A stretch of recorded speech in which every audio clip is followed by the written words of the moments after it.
안녕하세요. 저는 40대 중반에 작은 세무사무소를 운영하고 있는 사람입니다. 저는 원래 신을 믿지 않았는데 신의 존재를 믿을 만큼 운명적인 사람을 만나게 되어 글을 적게 되었어요. 저는 마음껏 배불리 먹어본 기억이 없을 만큼 가난한 어린 시절을 보냈어요. 하지만 사랑에는 배고픈 적이 없을 만큼 부모님은 항상 저를 사랑으로 대해 주셨습니다.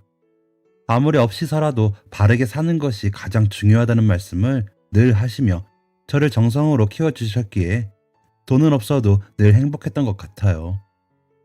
저희 집은 신대방동의 작은 옥탑방이었는데 어렸을 때는 그곳이 좁은지 모르고 살다가 국민학교에 들어가서 친구들의 집을 가본 후에야 저희 집이 많이 가난하다는 것을 뼈저리게 알게 되었더랬죠. 그리고 늘 같은 옷을 입고 다니던 저에 비해서 친구들은 항상 새 옷이 생기더라고요. 그리고 신기한 학용품이나 멋진 브랜드 신발을 신고 오는 친구들을 보면 부럽기도 했지만 그렇다고 속상하진 않았어요. 부모님이 얼마나 힘들게 일을 하시는지 알았기 때문이었죠. 저희 어머님은 낮에는 식당 일을 잠깐 도와주시러 다니시고 저녁에는 저를 돌봐주시면서 집안일을 하셨습니다. 아버지는 근처 작은 물류회사를 다니셨어요. 나중에서야 알았지만 할아버지의 빚을 갚아야 해서 아버지의 월급은 대부분 빚을 갚는 데 쓰고 있었다고 해요.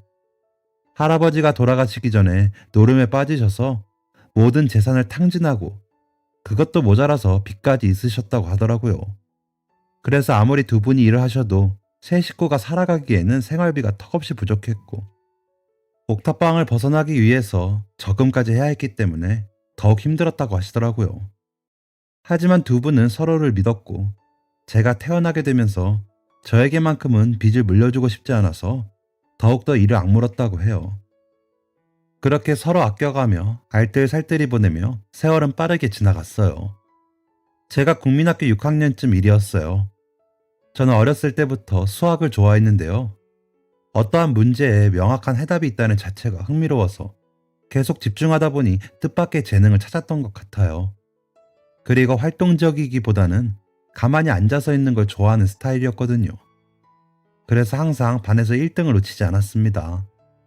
그러다 학교에서 전국 수학 경시대회가 있으니 나가보는 게 어떻겠냐고 담임 선생님께서 권유를 하시더라고요. 이렇다 학원을 다니는 것도 아니고 오롯이 혼자 준비해야 했던 저는 담임 선생님의 도움으로 문제집을 얻어 정말 밤새 열심히 풀었어요. 종이가 닳고 닳는다는 게 이런 것인가를 깨달을 만큼 열심히 한 결과 금상은 아니지만 당당히 은상을 받게 되었습니다. 제 상장을 보고 기뻐하실 부모님의 얼굴을 생각하니 어린 마음에 너무 신이 나서 곧바로 집으로 달려갔어요. 어머님은 설거지를 하시다가 큰 소리에 놀라시고는 눈이 동그래져서 저를 쳐다보셨어요. 그리고 제가 쑥스러운 얼굴로 상장을 내보이자 누구보다 기뻐하시면서 꼭 안아주시더라고요. 성적이 중요한 건 아니지만 혼자 힘으로 해낸 제가 너무 대견하다며 앞으로도 제가 하고 싶은 일을 열심히 하다 보면 이렇게 좋은 결과가 항상 따라올 거라고 말씀해 주셨습니다. 그리고 퇴근하고 집에 오신 아버지에게도 말씀드렸더니 제 머리를 쓰다듬으시며 수고했다고 해주셨어요. 그리고는 다시 옷가지를 챙기시며 이런 날은 그냥 넘어갈 수 없다고 나가시더라고요. 그리고 잠시 후에 돌아오신 아버지의 손에는 삼겹살이 들려 있었습니다.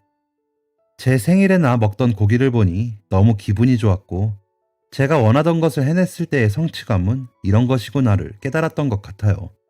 그리고는 옥탑방만의 특권이었던 평상에서 가스버너에 불을 올리고 삼겹살을 구워 먹기 시작했습니다.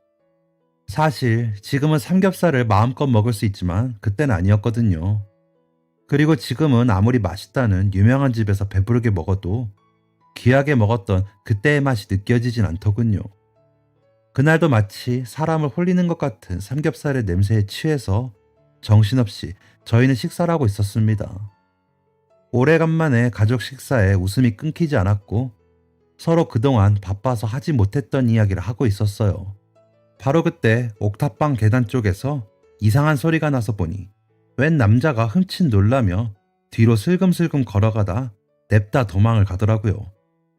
아버지는 바로 일어나셔서 불이 나게 뒤쫓기 시작했습니다. 도둑이야! 라는 외침과 함께요.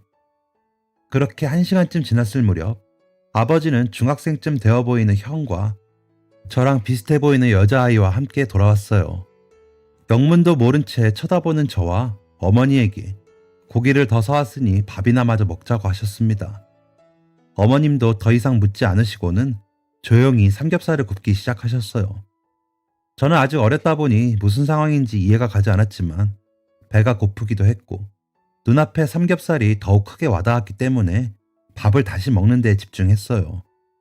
그저 저를 축하하기 위해서 만들어진 자리에 이상한 일이 생겨서 속상한 마음뿐이었던 것 같아요. 그렇게 조용한 식사 시간이 시작되고 형과 여자아이는 처음에는 눈치를 보더니 이내 곧 허겁지겁 밥을 먹기 시작했습니다. 여자아이는 저와 또래로 보여서 말을 걸었더니 저랑 나이가 같더라고요. 그래서 속상했던 마음도 잊어버리고 금세 친해져서 이런저런 이야기를 하기도 하면서 즐겁게 밥을 먹었습니다. 셋이서 단촐하게 먹던 평상은 어느새 북적북적 5명이서 마치 한 가족 같은 식사를 하게 되었고 중학생 형은 말없이 밥그릇을 비워내기만 했습니다. 그렇게 고기가 다 없어질 때쯤 아버지가 어머니를 따로 불러내어 이야기를 하시더라고요. 그러더니 어머니는 이내 집에 있던 빵과 과자 그리고 라면 등을 봉투에 담아서 가지고 오셨어요. 혹시 이름이 뭐라고 했지? 김영민입니다. 죄송합니다. 아니야. 정말 괜찮아. 그러니까 이거 들고 가서 동생이랑 꼭 나눠 먹어. 응? 아닙니다. 죄송합니다. 저희 이만 가볼게요. 신세를 지게 되어서 너무 죄송합니다. 그리고 정말 감사합니다.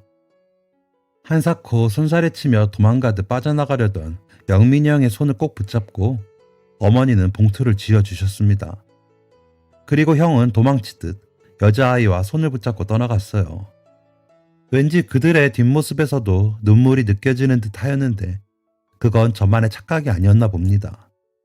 남매가 저희 집을 떠나고 평상을 치우면서 어머니는 아버지에게 여쭤보셨어요. 대체 무슨 일이에요? 궁금해 죽겠으니 말 좀 해보시구려. 그게 말이지. 처음에는 웬 도둑놈인가 싶어서 막 쫓아갔다 이거야. 근데 집 밖으로 뛰쳐나가서 목덜미를 탁 잡고 보니 누가 봐도 어린 학생 아니겠어?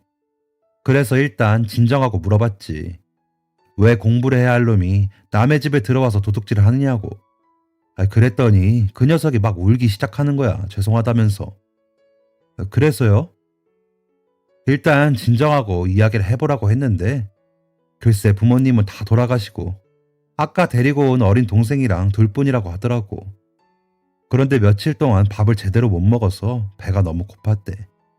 근데 지나가다가 고기 냄새가 나니까 자기도 모르게 홀린 듯이 오게 됐다는구만. 그리고 우리는 고기에 정신이 팔려있고 집문이 열려있으니까 혹시 뭐라도 먹을 게 있나 싶어서 그랬다고.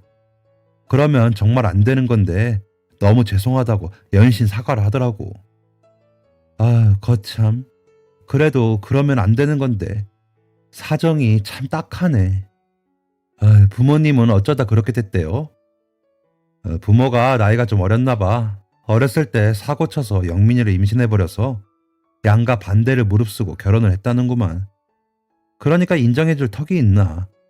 양가에서 모두 인연을 끊어버리고 그 부모는 고향이 대구인데 여기 서울로 와서 애를 키우기 시작한 거지. 그런데 하늘도 참 무심하신 게 영민이네 부모님이 퇴근하고 돌아오시던 길에 교통사고를 당했대. 그렇게 한순간에 고아가 돼버린 거지. 뺑소니라서 아직도 범인은 못 잡았고 너무 늦은 시간이라 목격자도 없고 그냥 그렇게 아까운 목숨만 버린 거야. 그렇게 한순간에 고아가 되어 버렸다는 거야. 그 어린 것들이. 그게 벌써 몇 년 전이라고 하더군.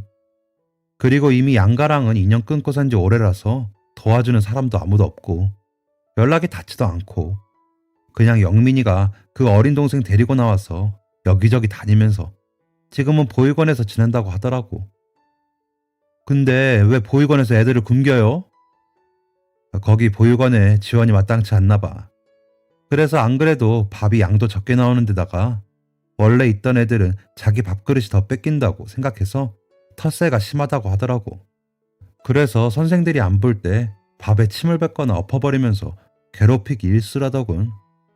그리고 계속해서 여동생도 마찬가지로 툭하면 놀리기 일쑤에 형들이 하도 못살게 구니까 아예 식사 시간에 가고 싶지가 않아서 동생이랑 며칠간 물이랑 간식으로 나온 빵 쪼가리 몇 개 먹은 게 다라고 하더군.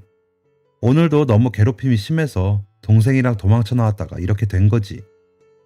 저런, 에휴, 아까 밥이라도 좀 더 먹여보낼 걸 그랬네요. 그러니까 세상이 참 야속하지. 근데 어른으로서 나쁜 짓은 안 되는 거라고 확실히 가르쳐주고 싶더라고. 누구도 가르쳐주지 않을 테니까. 앞으로도 계속해서 그 아이는 살아가야 할 텐데 나쁜 길로 빠지지 않도록 도와주고 싶었어. 그래서 불같이 화를 냈어. 다시는 이런 짓을 하면 안 된다고. 아무리 배가 고파도 남의 것을 탐해선 안 된다고. 그랬더니 죄송하다고 계속 고개도 못 든 채로 사과를 하더라고. 다음부터는 절대 그러지 않겠다고 하길래 남자는 자기 입으로 한 말은 지키는 사람이 되어야 한다고. 그래야 더 좋은 사람이 되어서 동생도 지킬 수 있지 않겠냐고 했지. 그랬더니 가만히 있던 녀석이 감사하다고 하면서 펑펑 우는 거야. 그 모습을 보니 짠하기도 하고 나도 항상 노름하는 아버지 때문에 고생도 많이 했고 배고픔을 아는 사람이잖아. 그래서 같이 울었어. 옛날 생각이 나서 울컥하더라고. 아직 자그마한 녀석이 얼마나 배고팠으면 그랬을까 싶기도 하고 세상이 참 녹록하지가 않아서 아이들이 부모가 없으면 안전하게 있을 곳이 이렇게 없구나 싶어서 눈물이 나더라고. 그렇게 우는 녀석을 달래다가 동생은 어디 있냐고 물었더니 근처 문방구에 잠깐 맡겨놓았다길래 함께 밥이나 먹자고 데리고 오느라 조금 늦었네. 그리고 종종 배고프면 우리도 없는 살림이지만 숟가락 2개 더 얹히는 건 어렵지 않으니 언제든지 오라고 했어. 올지는 모르겠지만. 어휴, 그런 일이 있었던지 미리 알았으면 자주 놀러 오라고 말하는 건데 아까 여자아이는 보니까 우리 동재랑 비슷해 보이던데 마음이 쓰이네요. 부모님 이야기를 듣고 나니 저는 이대로도 정말 행복한 사람이라고 생각을 했던 것 같아요. 그리고 아버지가 정말 진심으로 존경스러웠습니다. 어린 마음에도 아버지의 행동이 정의로운 것이라는 걸 알았던 것 같아요. 그 일이 있고 나서 영민이 형과 그 여자아이는 다신 볼 수 없었어요. 하지만 아버지는 종종 이야기를 하시고 찾아보는 건 신뢰가 될 것 같다면서 그저 어디선가 잘 살고 있기만을 바란다고 하셨어요. 저는 별탈 없이 학창시절을 보내게 되었습니다. 그리고 제가 고등학교에 들어갔을 때쯤에는 다행히 집의 빚도 대부분 갚아나가고 저희는 의리의리하진 않지만 아늑한 투룸의 빌라로 이사를 가게 되었어요. 저는 살면서 처음 생긴 저만의 공간에 감격하면서 앞으로 더욱 성공해서 부모님께 효도를 해야겠다는 생각을 했던 것 같아요. 다행히 성적도 계속 잘 나오고 있었고 이대로만 한다면 무난히 서울에 있는 좋은 과를 갈 수 있을 것 같다고 선생님께서도 늘 말씀해 주셨고요. 처음에는 의대를 꿈꾸기도 했지만 집안의 형편도 그렇고 저도 사람의 목숨을 다루는 일까지는 해낼 자신이 없어서 처음부터 흥미로웠던 회계와 세무를 전공하기로 마음먹었는데요. 고등학교 내내 부모님께서도 열심히 응원해 주시고 밤낮으로 공부한 보람이 있는지 원하는 대학에 합격할 수 있었습니다. 그렇게 한동안은 정말 행복한 날들만 있었어요.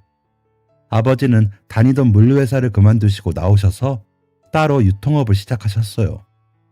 아버지는 회사를 다니면서도 사장님에게도 인정을 받고 주변 사장님들이나 직원분들에게도 워낙 평판이 좋았던지라 다행히 그때 쌓인 소중한 인연들이 많은 도움을 주셨습니다.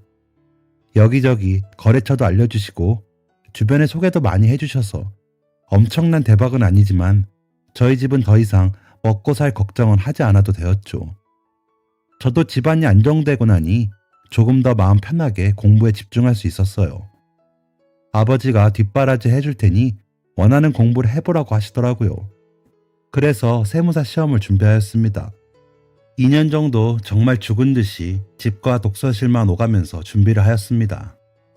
처음에는 그냥 취직을 할까 생각도 했었지만 저는 어린 시절 가난하게 자라온 기억이 있어서인지 일반 회사원이 되기보다는 전문직이 되고 싶다는 열망이 있었던 것 같아요. 그래서 흔히 말하는 사자 직업을 갖고 싶었고 그 중에서 저랑 가장 적성에 맞아 보이는 세무사의 길을 선택하게 되었는데요. 공부를 하면서 포기하고 싶은 순간들도 있었지만 그럴 때마다 저만 믿고 응원해 주시는 부모님을 생각하며 힘을 냈던 것 같아요. 그렇게 2년이 지나고 1차와 2차를 한 해에 합격하는 기쁨을 거머쥘 수 있었는데요. 제가 감히 동차 합격을 하다니 정말 꿈만 같더라고요.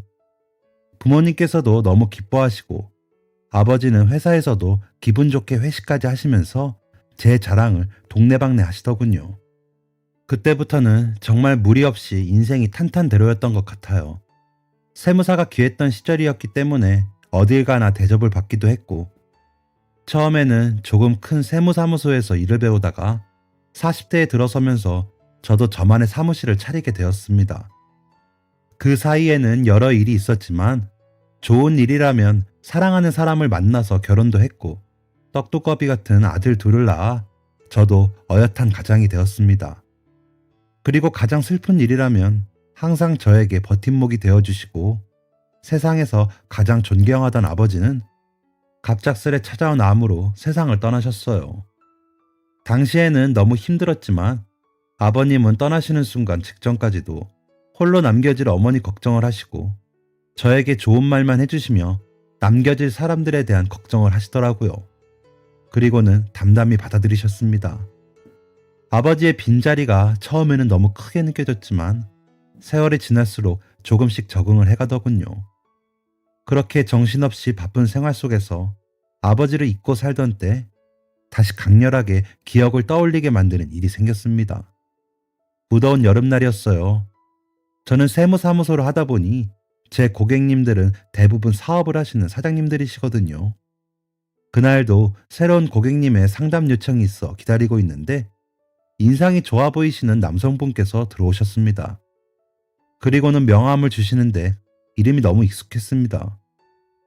낯익은 이름에 갸우뚱하긴 했지만 어디서 본 것인지 제대로 기억이 나지 않기도 했고 흔한 이름이기도 하여서 그저 명함을 교환하기만 했지요.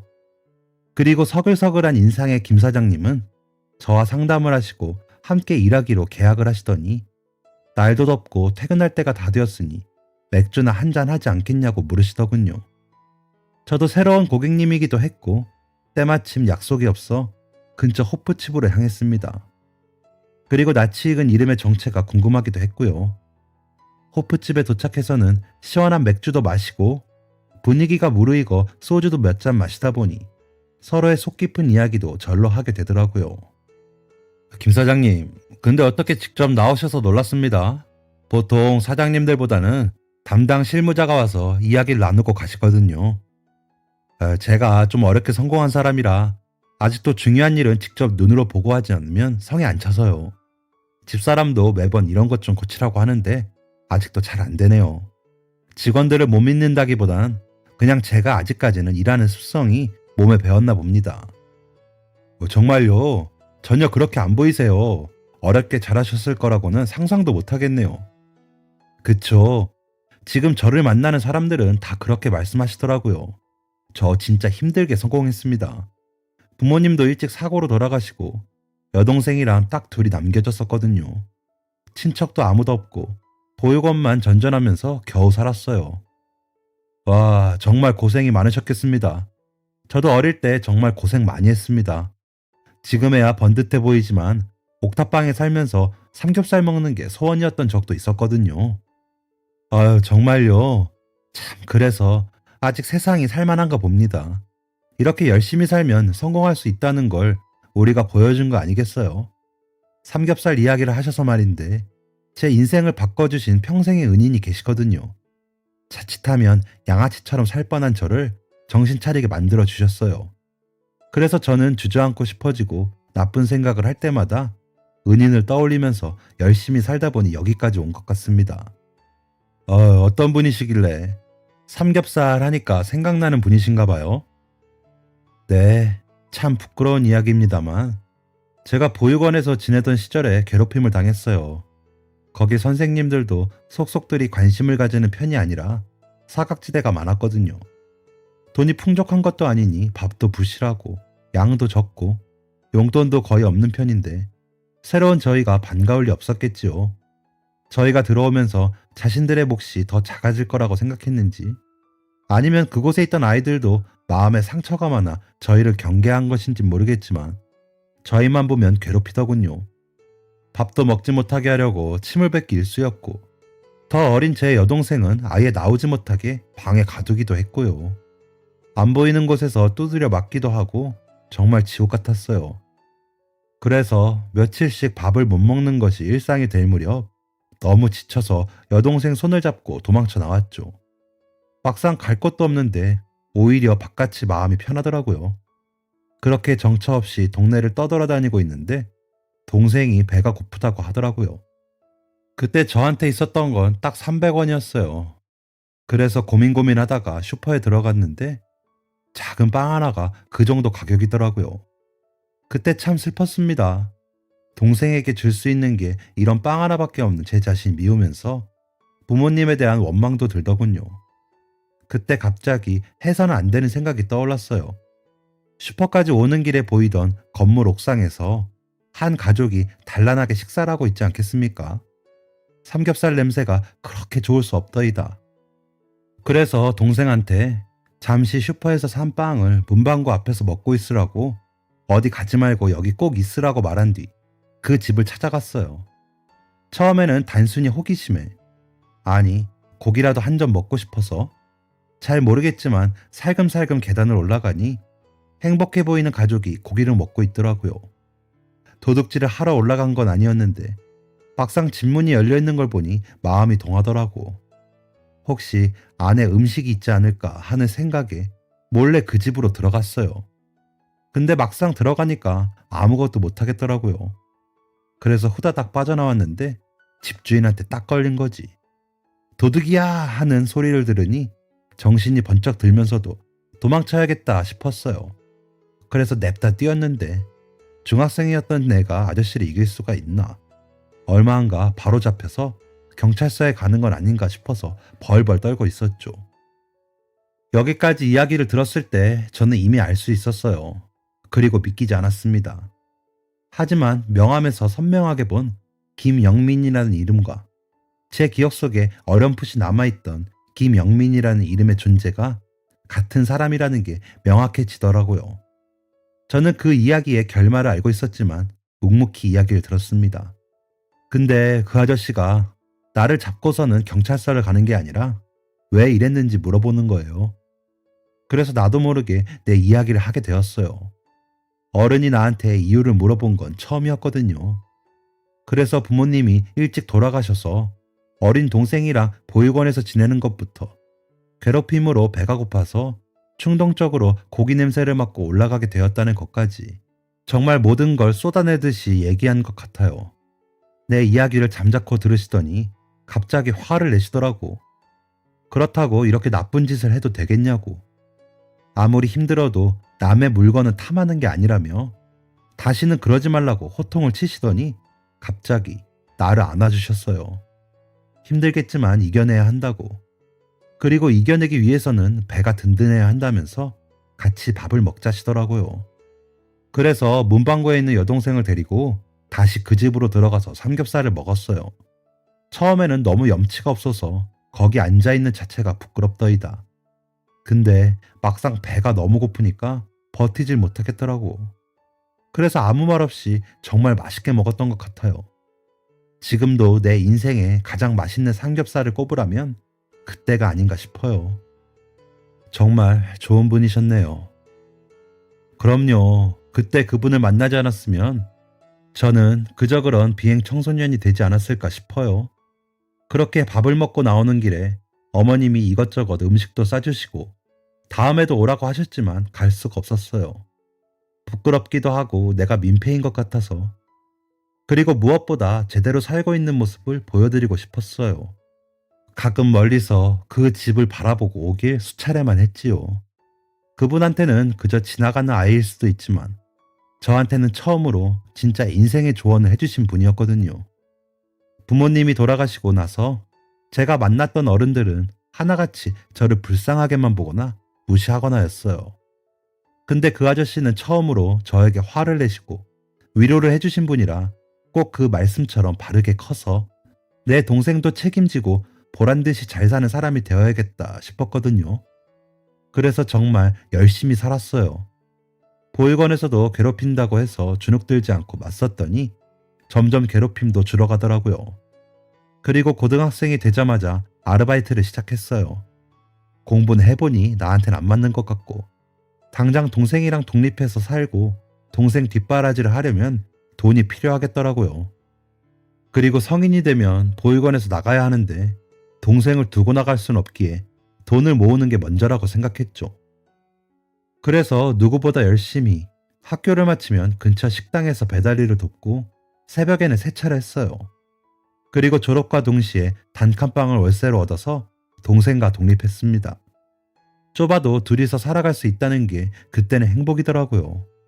하루 종일 죽어라 일하다 보니 조금씩 돈도 모이고 더 이상 배는 골지 않게 되었어요. 동생은 다행히 저보다는 머리가 좋아서 성적도 괜찮은 편이었고, 고생하는 저에게 늘 고마워하면서 둘이 정말 세상에 하나밖에 없는 내 편이라고 생각하며 의지하고 살았습니다. 그렇게 동생은 대학까지 무사히 입학을 하였고, 첫 등록금을 내던 날 저보고 이제는 그만 공장에서 나와 하고 싶은 것을 하라고 하더라고요. 이제 자신이 과외를 하거나 아르바이트를 해서 생활비도 충당하고 공부도 열심히 해서 장학금을 받을 테니 몸 상하는 일은 그만했으면 좋겠다고요. 어리기만 하던 동생이 언제 이렇게 컸나 싶어 기특하기도 하고, 저도 사실 공장에 다니면서 몸이 말이 아니었던지라 일을 그만두고 여러 가지 생각을 했어요. 그러다 여동생이 저보고 음식점을 해보는 게 어떻겠냐 하더라고요. 그래서 시작하시게 된 걸까요? 지금 하시는 사업이요.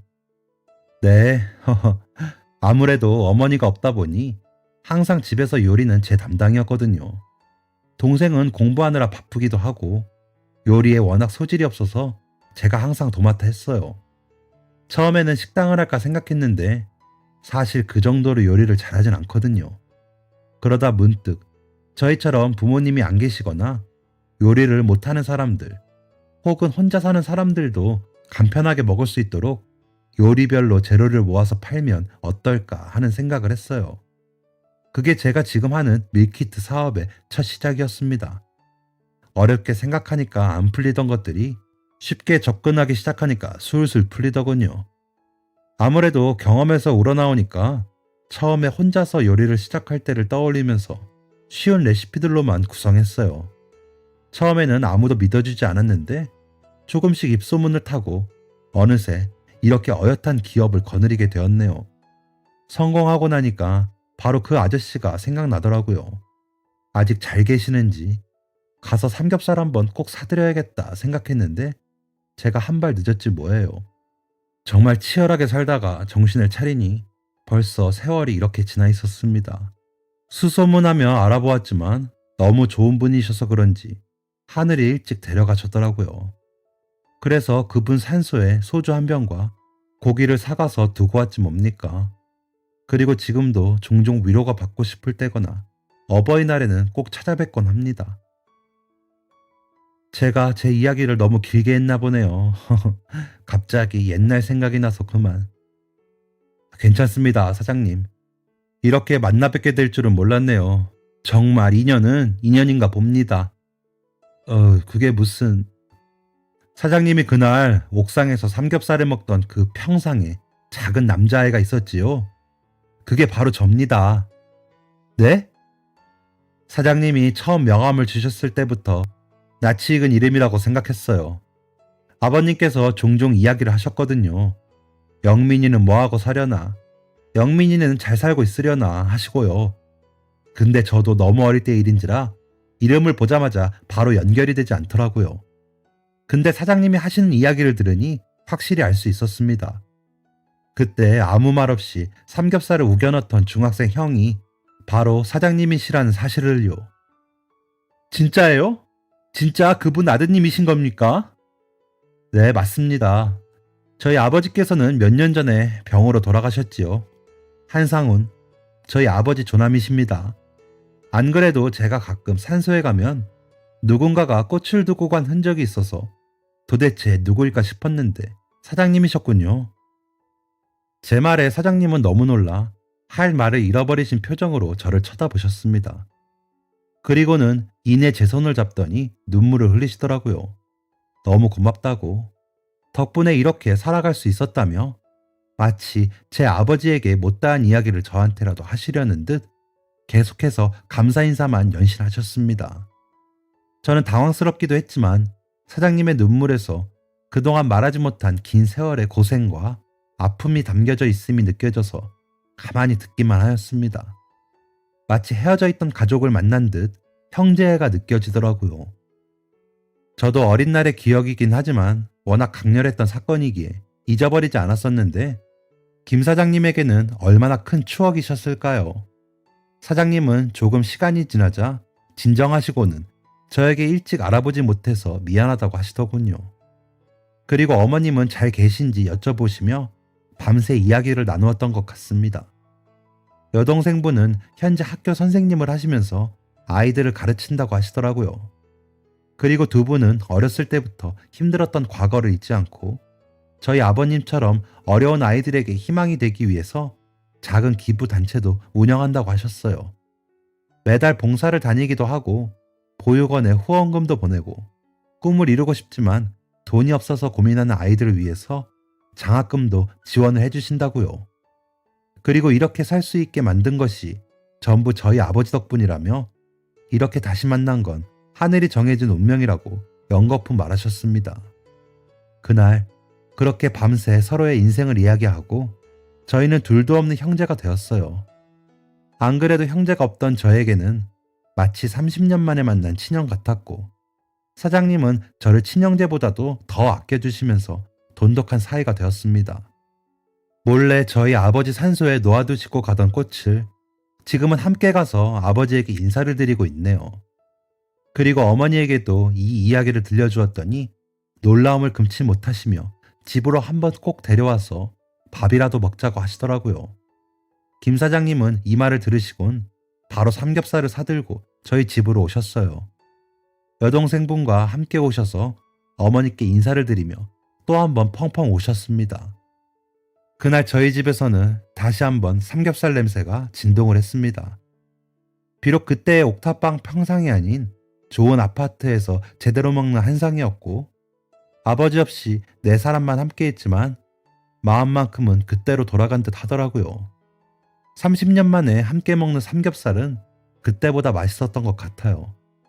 지금도 자주 왕래를 하며 어버이날마다 사장님은 저희 아버지 산소에도 저와 함께 들렸다가 저희 집에 와서 어머니가 해주시는 저녁을 먹고 용돈을 드리고는 가십니다. 어머니는 큰아들이 생긴 것 같다며 좋아하시고 저희 애들은 장난감을 잘 사주는 삼촌이 생겼다며 너무 좋아하네요. 너무 신기한 인연인 만큼 이런 것이 바로 하늘이 이어준 운명이 아닐까 싶은데요. 아버지도 하늘에서 이 모습을 보시고 반드시 웃고 계시리라 믿습니다. 아버지의 정직한 모습과 존경스러운 점들 때문에 저도 이렇게 성공할 수 있었고 또 한 사람의 인생을 역전시킬 수 있었다고 생각해요. 또 조금 있으면 아버지의 기일이 돌아오는데 그때에는 삼겹살이 아닌 소고기를 사들고 이제는 형님이라고 부르는 김 사장님과 함께 찾아뵈어야겠습니다. 제 사연은 여기까지입니다. 누군가에게 베푼 작은 마음이 한 사람의 인생을 송두리째 바꿀 수 있다는 거 청취자 여러분도 꼭 생각하시고 주변의 사람들을 한 번 더 돌아보시면 좋겠습니다. 항상 건강하십시오. 지금까지 사연 들어주셔서 감사합니다. 사연이 재밌으셨다면 구독과 좋아요를 눌러주세요. 감사합니다. 안녕히 계세요.